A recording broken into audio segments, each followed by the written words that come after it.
All right. The gate was 11.1 million. It's the fourth highest gate in UFC history. The attendance was 19,040. The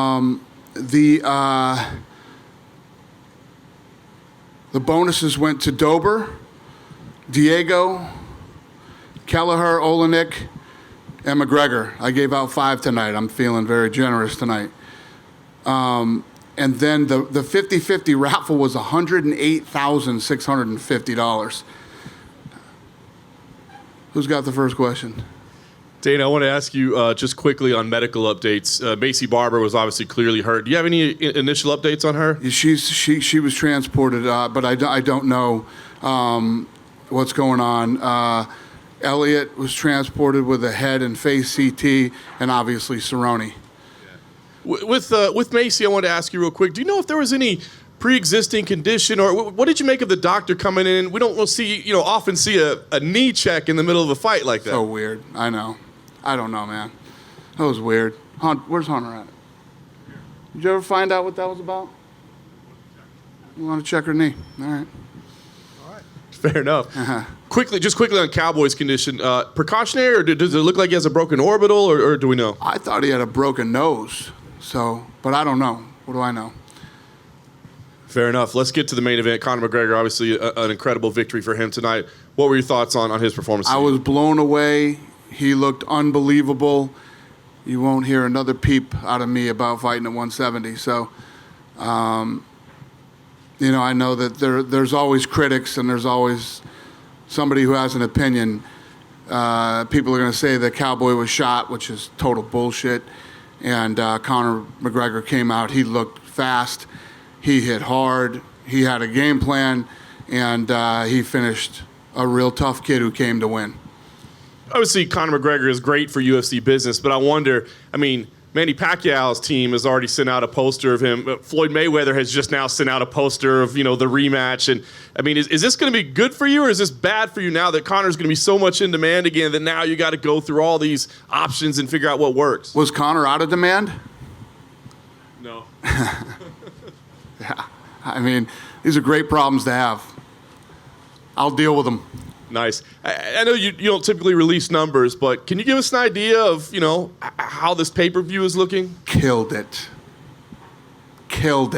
Like the number that we did on a fucking streaming service is unbelievable. Yeah. Let me tell you what, and I got to say this publicly too, because the job that ESPN did promoting this fight, I have never seen anything like it. You guys have been in the fight business for a long time. I haven't seen anything like this in my life. You couldn't turn on an ESPN channel without knowing the fight was on. One of my friends was showing me today, and I don't know this shit, but there's on your phone, there's like malls that you can go to, right? Like a mall. You can go shopping and buy stuff from all these different stores. To get into the store to buy, you had to get through the Conor McGregor Cowboy fight first and select to buy it or don't buy it or whatever. So I just have to say, the job that they did promoting this fight is second to none. It was amazing.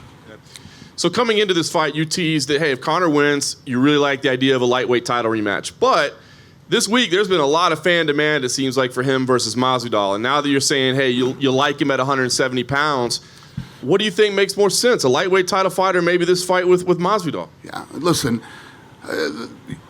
every time there's somebody out there fun, there's always somebody fun that can match up with Conor, and everybody wants to fight Conor. Everybody's wanted to fight Conor for the last however many years. When you look at what makes sense, right, we're at a place right now where Conor was saying, going into the Khabib fight, he had lots of personal stuff, some stuff self-inflicted. He had injuries. He had all these things going on. And he has been obsessed with getting that rematch because he knows that he wasn't, 100% right. And when you look at this for Khabib is 28-0. He's undefeated, right? You start talking about this kid's legacy. First of all, to go 28-0 in this sport is, I don't care who you fought, it's tough to do. Right? Well, this guy's the world champion. And, after tonight and with how Khabib won the first time and how famous Khabib has become since that first fight, we're looking at like, you know, Hagler Hearns. We're looking at like, you know, Ali Foreman, Ali Frazier. This is a massive fight with global appeal. It's the fight that you make. It's the fight that makes sense. It's for the 155-pound title. If Conor and Masvidal fight, neither one of them even have a title. Although Conor does want his BMF title, but he doesn't have a world championship. So Khabib's the fight to make. It's huge for Khabib's legacy too. I mean, if he beat Conor McGregor, then he beats Tony Ferguson, then he beats Conor McGregor again, and I mean, this is how this kid, when he retires, he's 30-something and 0, and he's beat all the best. Crazy. Last thing for me, Dana, Cowboy. Want to get your thoughts on him. I mean, obviously a future UFC Hall of Famer, an all-time great. You said it. People are going to criticize, say shot, that sort of thing. What do you see for Cowboy moving forward? I mean, would you recommend he only fights at 155? Do you want him to take time off? What would you do? He fought a 55-pounder tonight. You know what I mean? It's just like, people are going to do it. It's just you can't stop it. This is what people do. Media, fans, whatever. Conor McGregor looked ridiculous tonight. Nobody saw that coming. Nobody. And the way that he went in there, the way that he did it, he looked fast, he looked sharp, he looked strong, and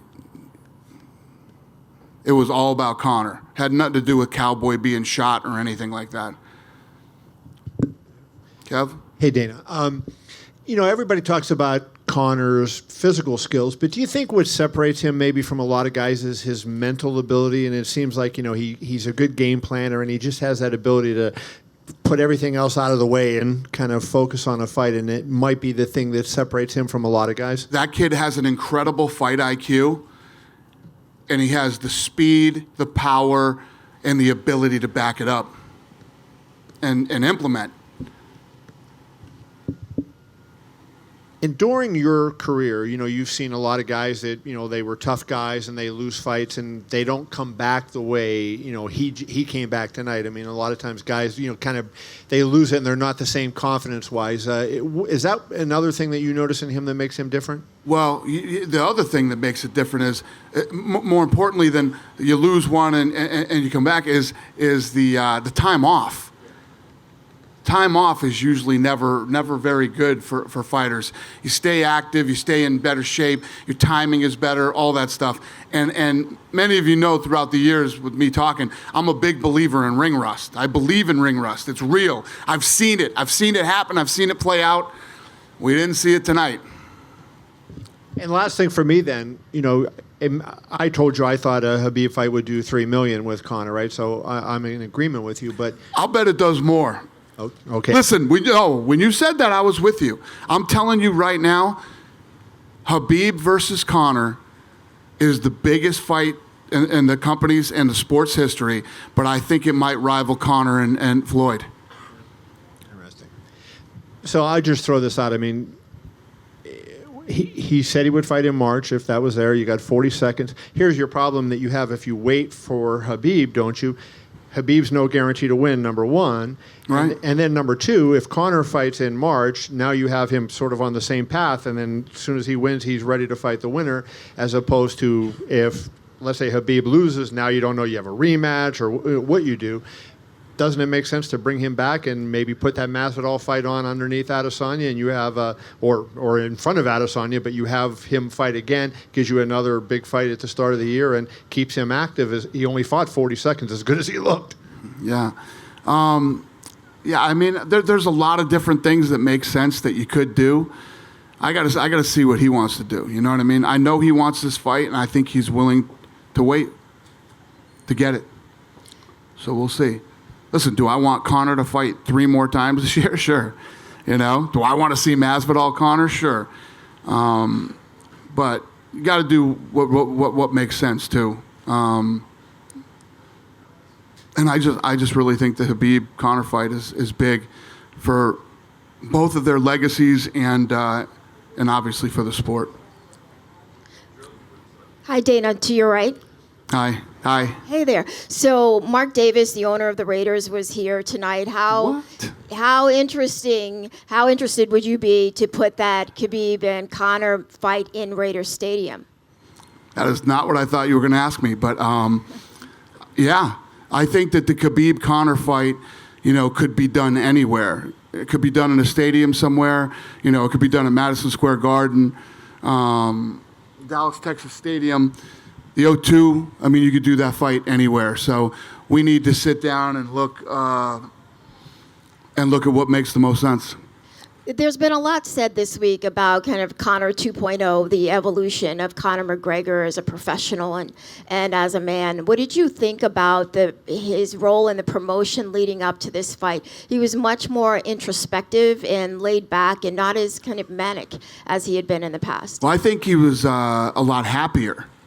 I mean, I told you guys after the first Khabib, when the whole Khabib-Conor press conference was playing out, I was like, man, this is the weirdest thing that I've ever been a part of. And then I told you guys after, this was super dark, man. This was a really dark press conference and then all that stuff. And if you look at the things that were going on with Conor at that time and, during and after that fight, what I saw this week was a guy who was happy, re-energized and happy to be here and happy to be back in the octagon. So it was good. It was awesome. I loved it. I like Conor McGregor. I mean, I know you guys, the fans, everybody bust my balls that, about my relationship with Conor, but I did not like this kid, right? I did not like him.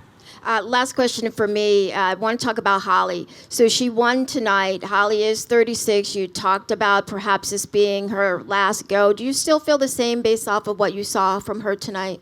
She looked good tonight. Her and Raquel fought to a split decision last time. And Raquel's tough. Raquel punches hard. Look at the fight between her and Amanda Nunes. I mean, that was a war between two tough girls. The problem with Raquel, and I've said this to her a million times, she will not let her hands go.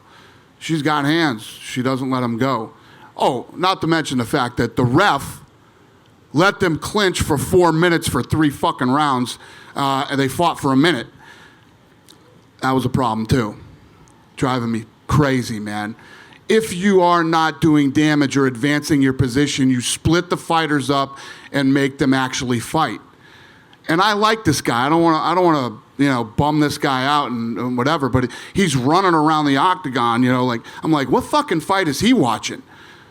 He's moving around like he's trying to stay out of the way, like there's a fucking war going on or something. And these guys are leaning up against the fence for 4 minutes. Are you shitting me right now? I literally almost got up and walked out of that fight. I was so frustrated. But anyway. I've shit on enough referees in my day. I don't want to. That guy seems like a nice guy. I'm too old to be fucking doing this shit anymore, tearing these guys apart. He's a nice guy, and I don't mean to whatever, but you saw the fight. You know what I'm talking about. Dana, there were a lot of great performances tonight. Right over here to your left. Oh, we got. Hey, buddy. Yeah, thanks. So a lot of great performances tonight. Who impressed you the most? Diego looked really good, and that's a big win for him. But a lot of these kids look good. That's why we gave out 5 bonuses, right? How you not going to give Conor a bonus? Right, of course. Right? So, and Conor makes $1 zillion. So I had, I felt bad not giving one of these other kids a bonus too. So we gave them all bonuses. But he looked good.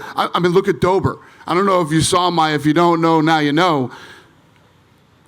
Dober was in there, but, if you look at Dober's record, his opponent was the guy you were looking at. He's 11-2. He's on his way up, and look what he did. That's 2 back-to-back fights for Dober. So he looked damn good and had a good performance and made some money tonight.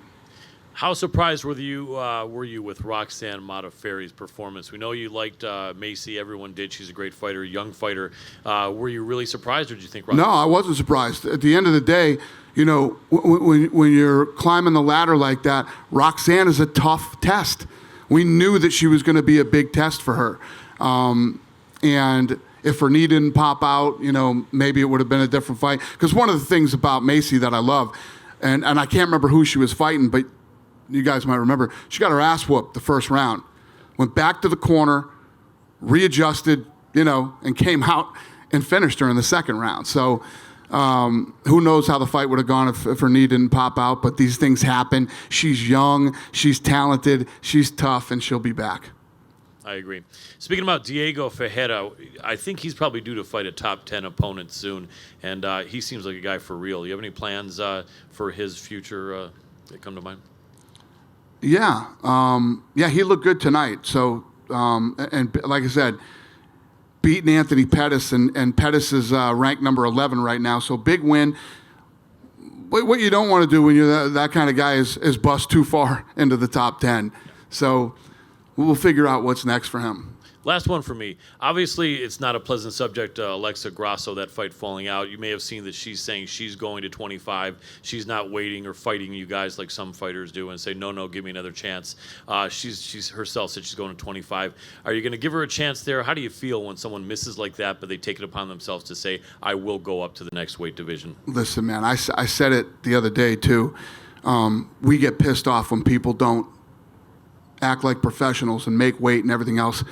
Alexa Grasso is one of the sweetest human beings on this planet, and she's a professional, and something must have gone wrong in her camp. I think that if you look at her, she's gained a lot of muscle over the last year, and I'm wondering if that had something to do with her not making weight. But I actually feel bad for her. She's a great kid, and I look forward to seeing her at 25. And for Claudia, I'm sure you're going to want to give her a quick turnaround. Anything? No, I don't. She wants it. I don't want her to have to cut that weight again. She made weight, and she's a savage. She's terrorized. She wants to fight again and all this other stuff. I'm going to talk to some people and see how long we should wait for her to be able to cut weight again.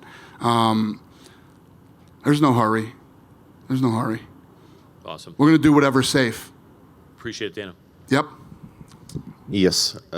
What did you make of the stoppage in the main event? Because there was some consensus online that perhaps Cerrone took a few more shots than were needed. I thought you were going to say something else. I was going to be like, what? Yeah, that happened. What was the other fight that happened in? Nasrat Akbaras, Drew Dober. Huh? Yeah, the Dober fight. Yeah. He got hit with like 12 unanswered shots. Yeah, the reffing wasn't 100% tonight. I mean, that's a fact. Okay. I don't know if the Cerrone stoppage was horrible, though. I don't know if I would say that. Well, what would you say about it? At the end of the day, the reality is we're not in there. We're not the refs, and I wish it could be perfect. It's never going to be perfect. It's not perfect in football, basketball, or any other sport, and it's never going to be perfect here. And I think that it's probably one of the toughest jobs in all of sports, because everybody's an expert and everybody's a critic and everybody wants to rip you apart after they don't like the way you did it. But as long as nobody gets hurt, I thought the Cerrone stoppage, never once did I look at the fight and go, they should have stopped that sooner, like I did for the other fight, the Dober fight. And then, so you're saying that the Khabib-Conor fight, should be next, but that seems to be completely based on the fact that Khabib wins the fight with Tony. If Ferguson wins, I said that. Well, what's the plan then? If Ferguson should pull off the upset, Conor wants that belt back. He's going to fight whoever wins. So it's regardless of. Yeah. Okay. And if Robert Whittaker had to pull out of his bout with Jared Cannonier, there's a lot of rumors online about Darren Till stepping up to take that fight. Is there something you can? I think so. I think Darren Till hurt his foot or something, didn't he? Yeah. Ankle? Yeah, he hurt his ankle. Is there any contingency plan for that fight right now? Because Cannonier, we're working right on at the top. Yep. We're working on it. Okay. We just had a really big fight tonight. It just ended. But we'll get that done, and we'll let you guys know when it's done. All right. And a final one for me. In New York, I asked you about Alexander Gustafsson. You said that you've been in talks, that he is coming back. When we've talked to him, it's kind of like he doesn't want to say too much. So can you give us an update? He doesn't want to say too much? Yeah, he's kind of like, I don't know, we'll see what happens. But yeah, that sounds like Gustafsson. But can you give us an update? I mean, have you spoken to him about a potential timeline for a comeback? No. But he wants to come back. Okay, thank you. Yep. Dana down here. Hey, buddy. A minute ago, you were talking about some of the cities that a potential rematch between Conor and Khabib could happen in, right? Conor wants it to happen in Moscow. Is that even possible? Nope. It ain't happening in Moscow. Why not? Why? Why do you think it's not going to happen in Moscow? Pay-per-view, maybe? But I don't There's know. many, many reasons why it wouldn't happen in Moscow. You know, when I just rattled off the places we could do it, I mean, those are the places that make sense. You're either going to do it in the UK, New York City, Dallas, Texas Stadium, the stadium here, T-Mobile. Those are all the places that make sense. Realistically, Vegas is always the place that makes the most sense when you have a massive fight. Unfortunately, Khabib is not a big Vegas fan after what happened to him last time. So, I don't know.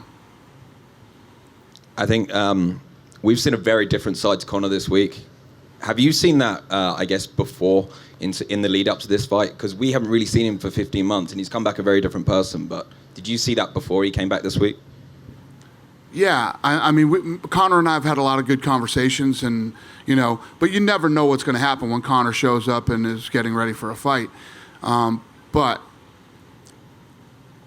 he always had told me that he respected Cowboy. He likes Cowboy. Thinks Cowboy's a family man and a good guy and has always fought all the best in the world, you know, and things like that. So I knew he liked Cowboy and respected him. Obviously, in the run up to the last Khabib Conor fight, things got pretty dark, and as well as after the fight. Would you want the tone, I guess, to tone it down a little bit in the build up? I would really like that. Yeah. How do you do that? I have Talk no to them? idea. I think that the hard part is when you have two guys who truly hate each other, and these guys hate each other. You're always going to have some emotions, especially the week of. They're both cutting weight, and it goes deeper than that too. The camps hate each other. All the camps hate each other. There's a lot of bad blood there. So, as an organization, we have to do our job to make sure that none of that stuff happens, man. You know? And then obviously, I know you've seen Floyd's Instagram post about doing Mayweather McGregor too. Yeah. Brett, Floyd and I have been talking tonight, too. what have you guys been talking about? What do you think we've been talking about? Listen, we're doing something with Floyd. We're doing something with Floyd. And, you know, I don't know. It's like you know, tonight's the night of the fight. You got the Khabib fight coming. There's so much going on. But Floyd is in our plans, and we are in Floyd's plans this year, and we'll end up doing something. Dan, right here in front of you. Do you worry at all about Khabib maybe being a little difficult in trying to fight Conor again? He's mentioned multiple times he wants him to win 9-10 fights in a row. You talk to people around him, it doesn't seem like financial security is a huge issue for him. So Let me tell you what, everybody talks about how rich Conor is. Habib is rich. So I mean that's kind of Habib has that type of money. Right. You know, Habib has that type of money.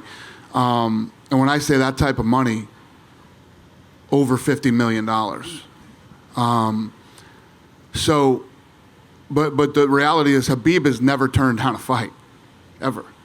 Habib doesn't turn down fights. This is not his style. He hates Conor McGregor, and Conor McGregor hates him. So, anytime you talk about one to the other, those are the type of responses you're going to get. Right. And to circle back to Macy Barber, I asked you this question in New York about, her aspiration of being the youngest champion in UFC history and everything, and you're kind of expressing, how you need to matchmake and bring these type of fighters along. She's a minus 1,000 favorite tonight and ends up losing. Is this kind of what you were referencing in that sense, and maybe not pushing someone too quickly still? You never know if somebody's knee is going to pop out during a fight. Those are things you can't see coming. Has nothing to do with the matchmaking. Right. Do you give her a step back though after this, or do you think Well, you definitely wouldn't. What was Roxanne, 7? You don't give her 6 or 5. maybe give her 8 or 9. Right. And Alexei Oleinik, he got a bonus tonight as well.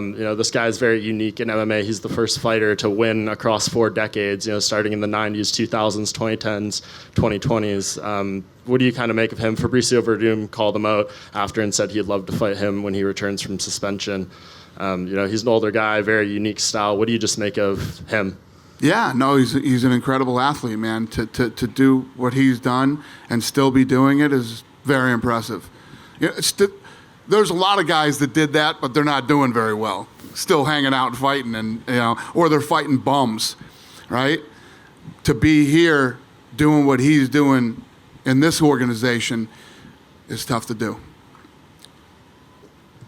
Dana, just over here in the front, I'm just wondering what's going on with what would your plans be for Justin Gaethje? Obviously, he's right up there in the division as well. And if Conor has the next title shot, does that mean he'll be fighting again in the interim? You know what? It's a great question. That's a great question because there's been all this, what about Justin Gaethje stuff? The reality is, me and Justin Gaethje need to sit down and talk face to face and have a meeting. So I'll probably do that in the next few weeks and sit down with him. I like Gaethje. Gaethje's a great kid, and he's a super talented guy, and he and I need to get on the same page.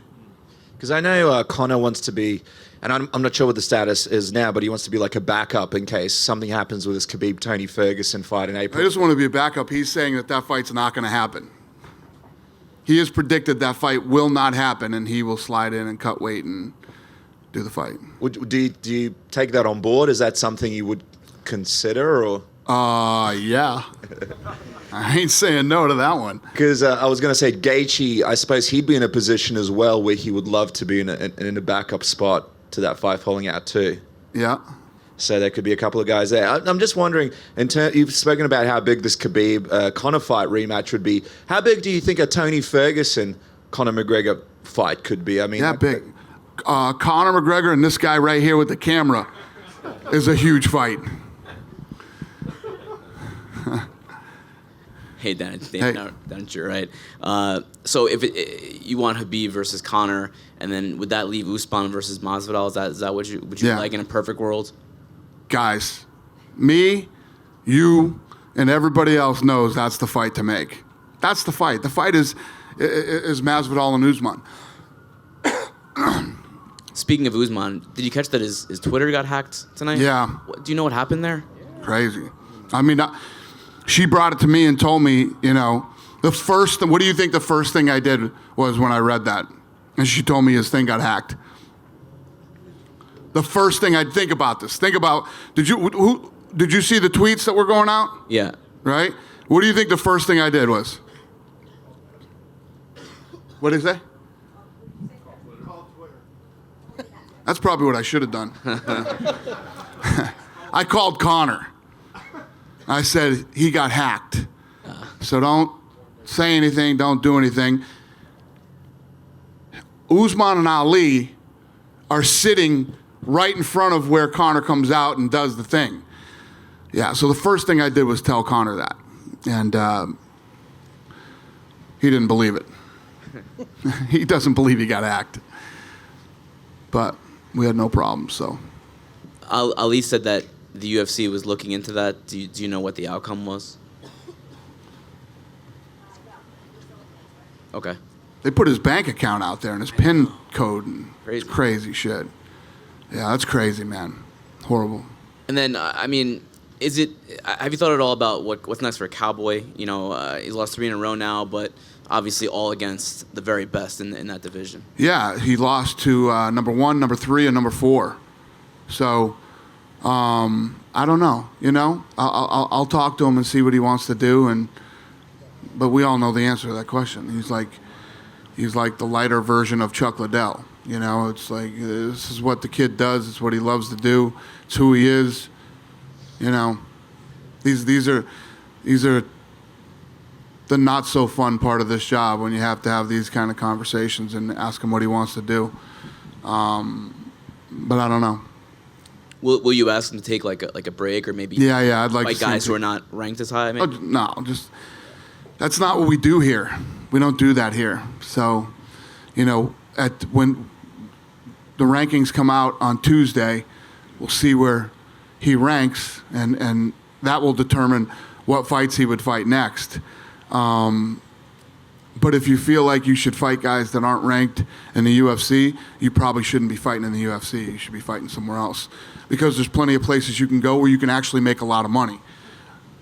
You know? Last thing for me, Nate Diaz has tweeted a bunch of things tonight, a bunch of different things tonight. Have you spoken at all with him? Has Hunter spoken at all with his people over the last few weeks? No.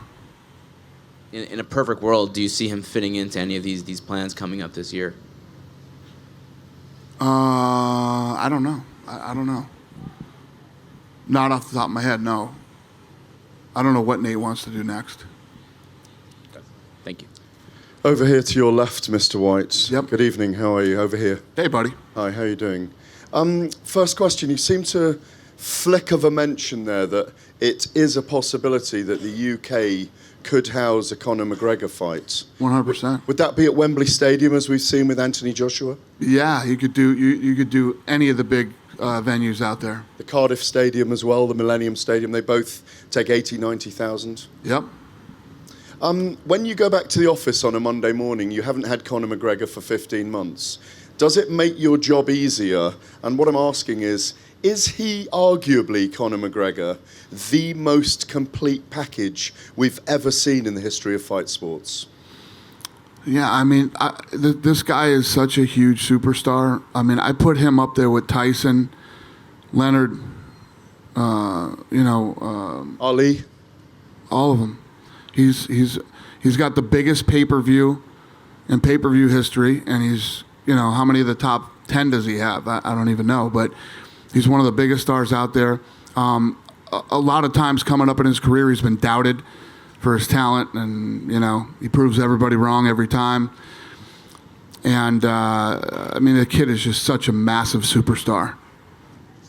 So does it make my job easier? Yeah, one day out of 365 it does. Yeah, obviously promoting a Conor McGregor fight is fun. It's whatever, but I wouldn't say it makes my overall job easier now. Is it fair to say that he's worth probably more than $2 billion to the company if you can keep him fighting for the next couple of years? $2 billion? Yes. Sounds like a good number. I'll take that. I don't know what he's worth to the company, but it's big. Let me put it to you this way. I just thanked ESPN for the promotion that they did, right? You couldn't go anywhere without seeing this fight and knowing that this fight was on. If you had to pay for what ESPN did for the promotion of this fight, what's that number? It's a massive number, right? Then, all the people that come out and watch the fight, this is one of these fights that people who normally don't buy, right? So the number is always massive. Then Conor comes out and does what he did tonight. You can't put a number on that. It's massive. And it's global. The whole world is watching tonight. But when you say you can't put a number on, can we say $2 billion? No. I just said you can't put a number on it. You can't put it might be more than $2 billion. Who knows what the number is? It's massive. Thank you. That was weird. Just said it might be more. You guys good?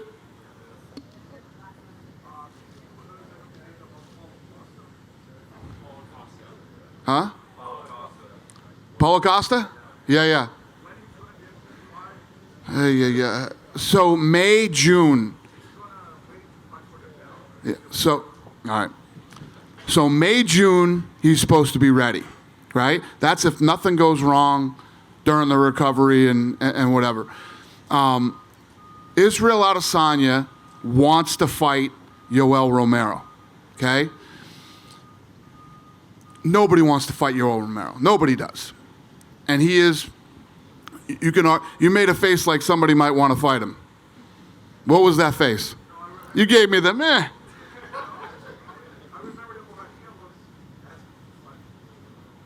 You know somebody that wants to fight? Yeah, exactly. Nobody wants to fight him. Believe me, we make the phone calls. Nobody wants to fight Yoel Romero. Israel wants to fight him. Israel has the title. Israel feels that his legacy will not be complete if he doesn't beat Yoel Romero. How do you not respect that? I respect it. And people will want to see it. And I promise you it will be a great fight. So we're going to do it. And then we'll do the Costa fight after. And it gives, and what it does is, it doesn't rush Costa. Costa's in this big rush. We're watching his Instagram the other day, and the guy is working out like he's training for a fight right now, which you shouldn't be doing that when you just got done with surgery. Then they're saying you're not even going to be ready till June, right? You shouldn't be training like that. You know what happens when you do that? You get hurt again. That's what's going to happen. So he needs to pump the brakes and slow down, make sure he's 100% and doesn't get hurt again, and then we can do that fight after Romero. Dana, obviously, there's a lot of focus on Conor's behavior, and I think casual fans who watch tonight are just as curious what he's going to do leading up to the fight and after the fight as what he'll do during it. Do you think his attitude in the lead up to this had more to do with his respect for Cowboy, or as someone who knows him well, do you feel like he's changed significantly over the last 15 months? I don't know if you can change significantly in 15 months, but what I said earlier, I think he's happy. He didn't seem happy before. He was always pissed off, and, there was something wrong leading up to those other fights. There was something wrong with him. I don't know what it was, but obviously it's changed. And what I think this fight did a lot of really good things for Conor McGregor and everything else. And Kevin wrote a story the other day saying, guess what? I like Conor McGregor again. You know what I mean? And I bet a lot of people felt that way going into this fight. And I think that, especially in the fight business, people forget easily, quickly, and people are forgiving when you come back and you try to get your life back together and you have this great comeback story. And I think tonight was that story for Conor McGregor. You're always going to have people that won't like you, but I think a lot of people jumped back on the McGregor bandwagon tonight and became fans. Did I get everybody? We good? I think. What? Oh, now you want to talk about Tom Brady, right? What was he what? His opinion of the fight. Oh, how would you not like the fight? I thought, when she asked me the question earlier, I thought you guys were going to ask me, hey, Tom Brady was here. Davis was here. I saw them talking. What's going on? Are you guys fucking Las Vegans or what? Come on, man. If that dude isn't playing for Boston, he's playing here. All right? So, I don't know. I have fucking no idea what I'm talking about, but yeah, he liked the fight. What was I gonna? Well, before Kevin threw that at me, what were we talking about? Did I ask you something? I was gonna tell you something. Kevin ruined the whole thing. I forgot what I was gonna say. But how many members of the media were here for this fight? There's 187 members of the media here for this fight. And thank you guys all for your work this week. And it was an incredibly successful event. And you guys are all a big part of that. And I really appreciate it. Have a good night.